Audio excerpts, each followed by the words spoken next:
Hablaremos esta noche del pintor Filippo Lippi.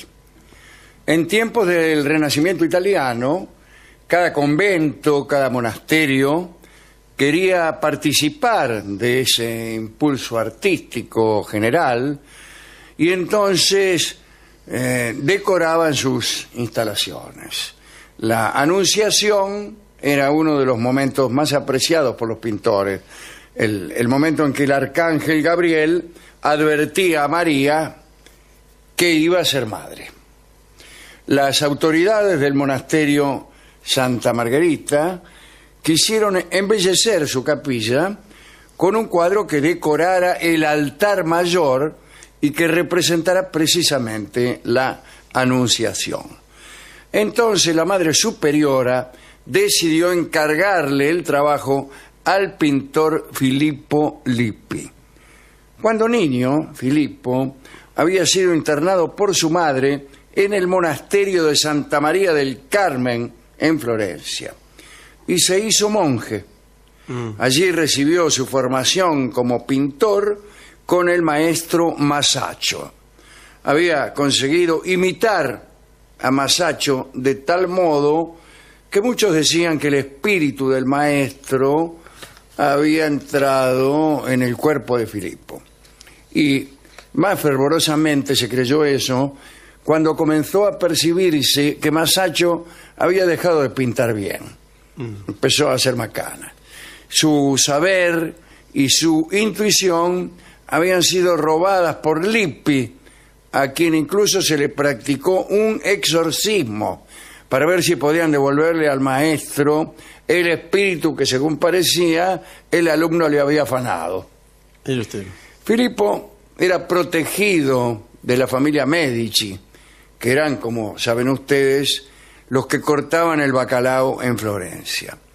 Un cuadro ejecutado para el convento de San Ambrosio llamó la atención de los Medici, que le encargaron entonces varias obras para decorar su palacio. Otros grandes mercaderes encargaron también cosas a Lippi y su fama creció. Era llamado pintor de gracia y ornamento. Su estilo recordaba al gótico en el uso de ondulaciones, figuras delicadas, colores brillantes. Pero cuando ya estaba a punto de pedirle el cuadro de la Anunciación, la Madre Superiora dudó. No es que dudara de que Filippo fuera un excelente pintor, pero la reputación de Filippo era deplorable. Se lo sabía, un tipo licencioso, bebedor, mujeriego, señor, atorrante, compadrito, sinvergüenza. Todavía se recordaba una famosa huida que había protagonizado, parece, cuando pintaba para los Medici. Cosme de Medici lo había encerrado en el palacio a fin de forzarlo a trabajar, porque también tenía fama de haragán este ñato, ¿no? Y Lippi se escapó. Lo encontraron 3 días después, sucio, borracho, en brazos de unas prostitutas. Cuenta Vasari, el famoso biógrafo italiano que se especializaba en contar la vida de los pintores, bueno, la de Miguel Ángel, por ejemplo. Vasari cuenta que Lippi se gastaba todo su dinero en cuestiones de prostitutas. Antes del episodio que contamos, había vivido un momento terrible a los 17 años. Parece que estaba en un convento y había renunciado a los hábitos y junto con unos amigos había salido como marino en una expedición por el Mediterráneo y lo agarraron los piratas, lo agarraron. Lippi y sus compañeros fueron llevados, encadenados a Argel, allí donde había estado Cervantes, y permaneció como esclavo durante 18 años. 18 años. Sí, 18 meses, perdón. Ah, ya me parecía demasiado. Es demasiado. Parece que lo liberaron cuando pintó a un jefe berberisco al carbón. Estaba pensando en esto yo, cuando dije 18 años, en que hay algo raro aquí. los berberiscos eran musulmanes. No lo sé. Probablemente, sí, en esa... Sí, claro. Bueno, sí. Y entonces, ¿cómo le encargaban pinturas? No es de musulmán, que ellos deploran toda representación de la figura humana, ¿no? Me llama la atención. ¿Pintarían otra cosa? No, un retrato al tipo. Retratos de ellos mismos, sí. Ahora me voy a fijar si eran musulmanes o no, pero yo creo que sí. El retrato era extraordinario y entonces pasó a trabajar como retratista de otros jefes y luego lo liberaron en Nápoles y allí pasó a Florencia. Estoy pensando, perdón, una digresión mínima. Hay muchos líderes musulmanes que tienen sus retratos y son mostrados hoy por hoy por todas partes, ¿no? Pero lo que pasa es que han pasado muchos años. En aquel tiempo eran... Quizás era más severo el eran un poco más exigentes y rigurosos, pero por ahí no los berberiscos. Bueno. Volvamos al asunto del encargo. Le habíamos dejado a la madre superiora ahí dudando. La pobre madre no sabía si debía encargarle a Lippi con un cuadro con semejantes antecedentes. Y era un trabajo piadoso. Ya meter a ese hombre en el convento era un peligro, ¿no?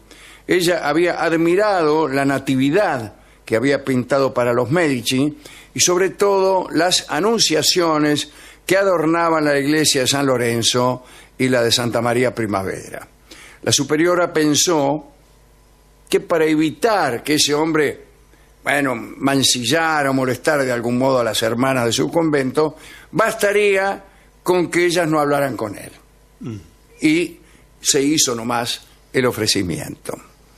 Filippo aceptó entusiasmado y enseguida empezaron los problemas. El pintor buscaba un rostro que identificara a la Virgen en el momento de la Anunciación y no lo encontraba. Quiero decir, una mujer que tuviera un rostro celestial, etcétera, etcétera.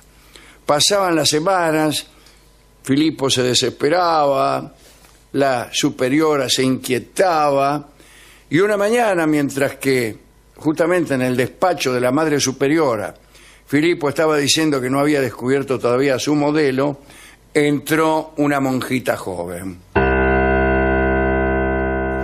Filippo la vio y quedó fascinado. Se enamoró en ese mismo instante. Filippo se volvió hacia la superiora y le dijo: es ella. Y comprendió Filippo que mostrar su emoción tal vez le impidiera volver a verla. Y entonces ocultó su exaltación de hombre bajo la exaltación del artista. Claro. Entonces la superiora no percibió la emoción masculina de Filippo. Pidió a la superiora que le diera un tiempo para reflexionar, a ver si realmente convenía que esa monjita fuera el modelo.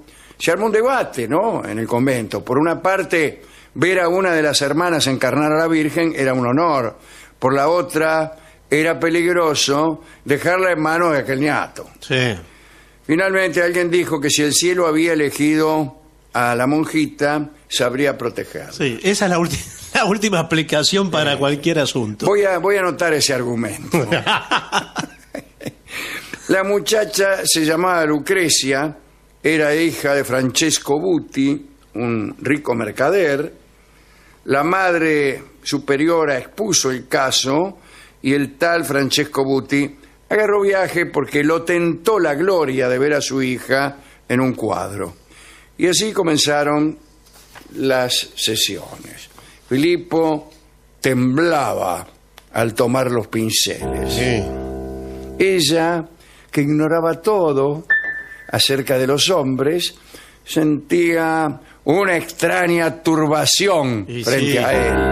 La están mirando de una forma... Parece que Filippo era buen mozo y tenía su encanto, ¿no?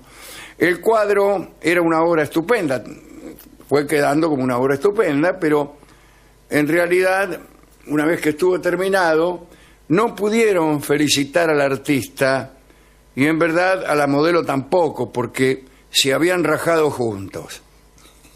Se las tomaron. Y la Madre Superiora se flagelaba reconociendo su culpa. El abominable Filippo Lippi había raptado a Lucrecia. Bueno, pero así lo había querido Dios. El cielo también, el cielo, claro, ya está. ¿Qué culpa tenía ella? El acontecimiento se supo en toda Florencia. Entonces empezaron a clamar por la excomunión y por la hoguera. Sí. Toda búsqueda fue vana. Los Medici estaban muy disgustados porque la infamia de su protegido los salpicaba de algún modo. Peor aún, a fin de congraciarse con el rey Alfonso de Nápoles, cuya alianza buscaban, los Medici le habían obsequiado un tríptico pintado justamente por Filippo, que ahora aparecía como un delincuente, ¿no? Además, los Medici habían hecho su fortuna con la banca, como saben ustedes, sí, prestando sumas depositadas por diversos clientes y en particular por la curia romana. Bueno, si se llegaba a indignar la curia por el rapto perpetrado por Lippi y retiraban el dinero, bueno, adiós el banco, sí, adiós los Medici. Chao, como sonado. Bueno. Entonces, Cosme de Medici decidió ver al Papa Pío II para darle explicaciones y para rogar que perdonara al pintor Calavera. Así que el Papa perdonó al pintor y a la monjita fugada. En Florencia se publicó la noticia, el pueblo se había enternecido por aquella historia de amor, se regocijaba de que todo terminara bien, los poseedores del cuadro de Lippi respiraron, el perdón del Papa les permitía exponer los cuadros, y bien, Filippo y Lucrecia reaparecieron luego del perdón, se casaron en San Lorenzo. Lucrecia ya estaba convenientemente embarazada y Filippo se convirtió en un esposo enamorado. De su amor por Lucrecia nació un hijo varón, Filippino, quien también fue pintor. Cuenta Vasari que el final de Lippi fue trágico. Los parientes de Lucrecia jamás habían aceptado el rapto y lo envenenaron.